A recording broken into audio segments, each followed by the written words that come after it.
Halo, assalamualaikum. Ketemu lagi dengan saya Andi Istiabudi di channel YouTube Andi Istiabudi.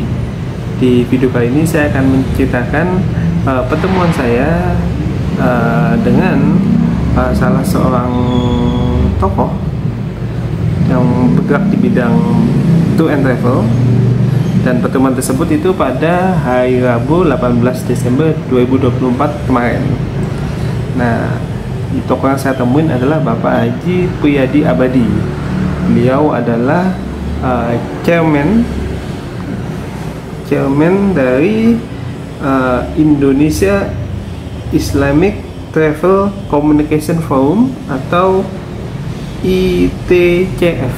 Nah, Bapak Priyadi Abadi ini juga merupakan pendiri dan pemilik dari perusahaan travel Adinda Azahra Tour yang fokus pada wisata muslim.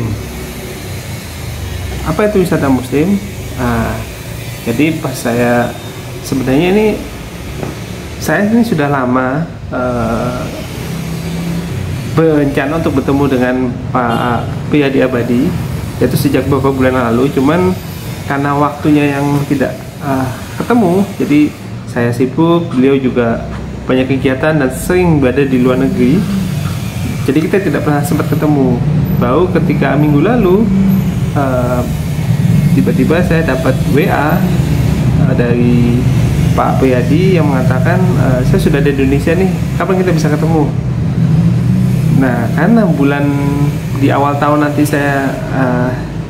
agenda saya cukup padat dan cukup sibuk, maka saya memutuskan untuk yaudah kita ketemu aja sebelum akhir tahun.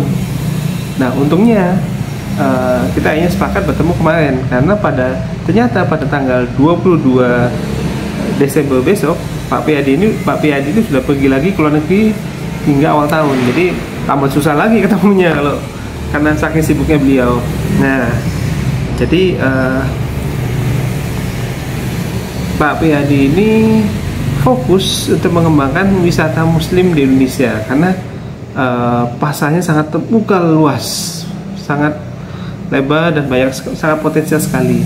Dalam pertemuan tersebut, Pak Priyadi menjelaskan dulu kepada saya bahwa selama puluhan tahun ternyata di Indonesia itu ada dua jenis travel yang ada di Indonesia, yaitu travel haji dan umroh dan travel umum.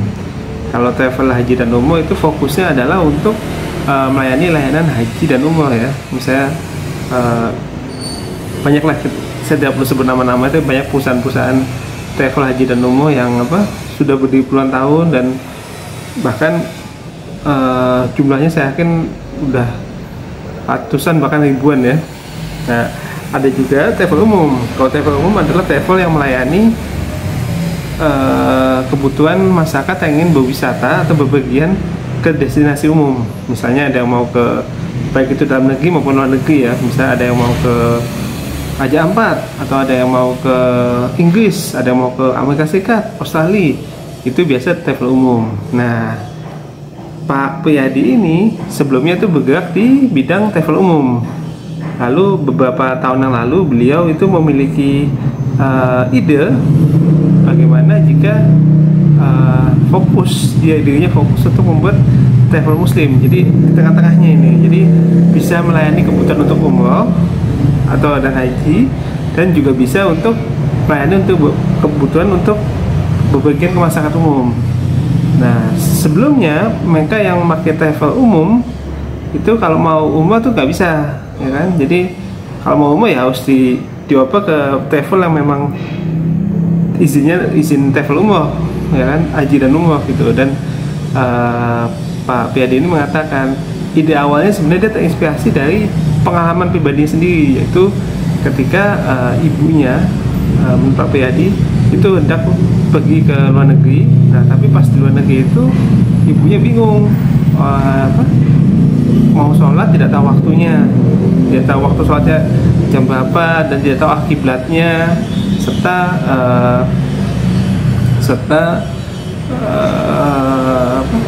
kalau kita bepergian ke luar negeri kadang kan kita tidak tahu apakah makanan tersebut halal apa tidak kan.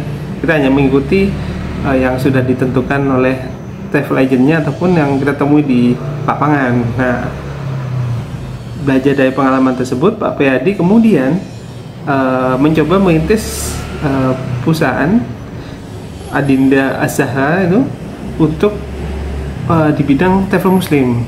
Jadi mereka yang mau bepergian misal ke luar negeri itu tidak perlu takut lagi untuk apakah makanan dikonsumsi halal atau tidak. Terus mereka akan mendapatkan informasi mengenai letak atau lokasi dari tempat-tempat ibadah.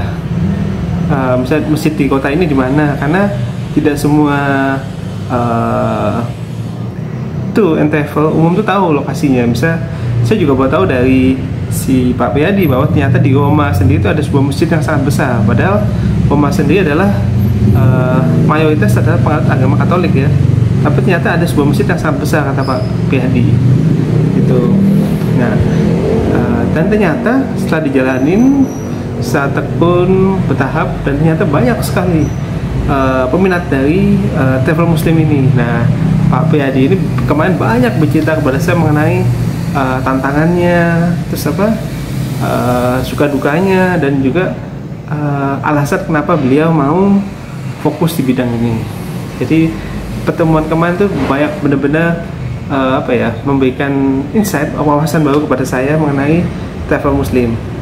Nah, mudah-mudahan kedepannya saya bisa lebih sering berkomunikasi dan berdiskusi lagi dengan Pak Priyadi, karena banyak hal yang saya dapat, ilmu baru dan wawasan saya dapatkan setelah bertemu dengan beliau ya. Dan di akhir pertemuan saya itu dapat kenang-kenangan dari beliau, yaitu bukunya Muslim Traveler Solution. Nah, ini dia nih bukunya. Ini Pak Priyadi nih. Nah, terus lalu ditandatangani juga untuk saya buku ini. Tuh, ya sebagai penulis tentu saja saya senang membaca, dan saya senang membaca buku ini juga karena banyak sekali informasi tentang wisata muslim yang sebelumnya tidak saya dapatkan. Ternyata di buku ini ada nyata. Jadi sangat menarik untuk dibaca. Saya juga diberikan sebuah majalah oleh Pak Priyadi. Ini foto Pak Priyadi juga nih. Majalahnya itu.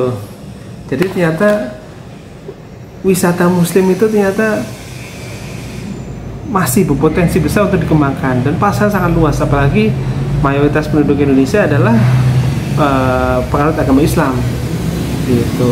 Kan kita sering kalau kita keluar negeri mungkin kita bingung sholatnya ya misalnya, dan kita mesti bilang ya udah deh nggak usah sholat deh, lagi musafir perjalanan. Nah, Pak Priyadi ini berusaha agar setiap traveler muslim asal Indonesia itu tetap menjalankan kewajibannya sebagai umat Islam, tapi juga bisa terus berwisata juga. Jadi dijalankan secara bersamaan, dan ini tentu saja misi yang sangat mulia. Apalagi saya juga baru tahu kalau Pak Priyadi ini ternyata dia itu aktif memberikan alat perangkat ibadah atau perangkat sholat itu ke masjid maupun musola-musola yang ada di luar negeri, tepatnya di negara-negara yang umat muslimnya minoritas. Nah, ternyata Pak Priyadi itu datangi tempat-tempat tersebut, kalau bisa lagi ke Eropa, ke Amerika, dan di sana Pak Priyadi memberikan donasi berupa perangkat alat ibadah atau alat sholat. Luar biasa kan? Mudah-mudahan apa yang dilakukan Pak Priyadi itu mendapatkan balasan dari Allah Subhanahu wa Ta'ala, karena niatnya memang tulus dan niatnya baik juga, yaitu untuk memperkenalkan wisata muslim, sehingga bisa dibilang itu adalah jalan cara beliau untuk berdakwah, atau jalannya untuk berusaha untuk mensiarkan agama Islam, itu dengan cara melalui wisata muslim. Itu teman-teman. Jadi sekali lagi merupakan sebuah kehormatan bagi saya bisa bertemu dengan Pak Priyadi. Mudah-mudahan kisah yang saya ceritakan tadi itu menginspirasi teman-teman untuk tetap kita berusaha dan berkarya dan berbuat baik untuk sesamanya. Terima kasih sudah menyaksikan video ini. Saksikan juga video-video saya lainnya di channel YouTube ini, dan kita ketemu lagi di video berikutnya. Assalamualaikum warahmatullahi wabarakatuh.